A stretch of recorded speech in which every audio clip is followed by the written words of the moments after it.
Happy birthday Shanubabu. And he's now 16 months old. అదేంటి happy birthday అంటున్నారు, 16 months అంటున్నారు అనుకుంటున్నారా? ఒక రీజన్ అయితే ఉంది. తనకి ఇంతకు ముందు చేసిన 12 months 1 year బర్త్డే అనేది అది ఏజ్ని డిస్క్రైబ్ చేస్తుంటే, ఇప్పుడు ఈరోజు తన బర్త్డే అన్నాను కదా, ఇదేంటంటే తన లైఫ్ని డిస్క్రైబ్ చేస్తుంది.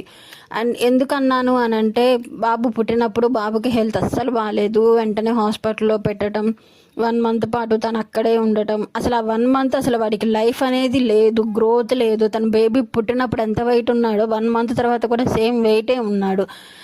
కళ్ళు తెరిచి చూసింది లేదు,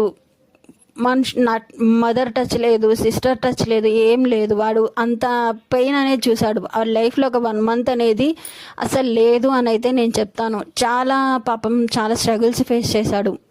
మాదేముంది, ఒక ఏజ్ వచ్చిన తర్వాత కష్టాలు వస్తుంటే పోతుంటాయి కదా, అలాగా. కానీ వాడు మాత్రం అంత చిన్న ఏజ్లోనే చాలా పెయిన్ చూశాడు. 5th month అంటే ఈ 5th month వచ్చి ఈ రోజుకి 7 days అవుతుంది.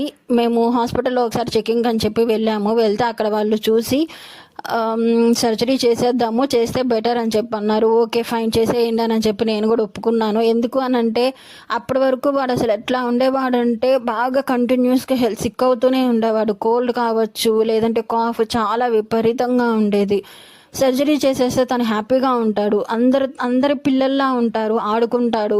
వాడిని నేను రిస్ట్రిక్ట్ చేయకూడదు అనే ఒకే ఒక్క విషయంతో నేను ఒప్పుకున్నాను. చేసేశారు. అది సర్జరీ అయిన 2nd day మేము హాస్పిటల్లో ఉన్నప్పుడు తను అసలు కనీసం నవ్వాలి అని అనుకుంటున్నాడు, కానీ నవ్వలేకపోతున్నాడు. అంత ఓపిక లేదు, అంత ఎనర్జీ లేదు.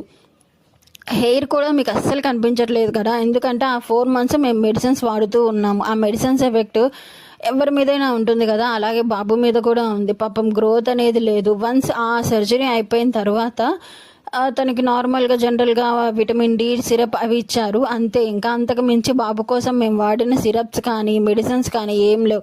అతను ఇప్పుడైతే చాలా బాగున్నాడు. అస్సలు వాడిని ఆపలేము, ఇప్పుడైతే కంట్రోల్ చేయలేను. వాడి కోసం తిరిగి నాకు కాళ్ళు నొప్పులు వచ్చేస్తే నాకు వాడి కోసం అరిచి తలనొప్పి వచ్చేస్తుంది. కానీ వాడు మాత్రం చాలా బాగున్నాడు, చాలా హెల్తీగా ఉన్నాడు. అంతే కదా, మనం ఎన్ని కష్టాలు పడినా పిల్లలైతే బాగుండాలి, పిల్లలకి అన్నీ ఇవ్వాలి అని అనుకుంటాము. మేము కూడా అంతే.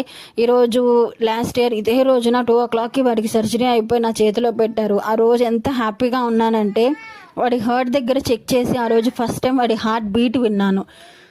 This is the most memorable day.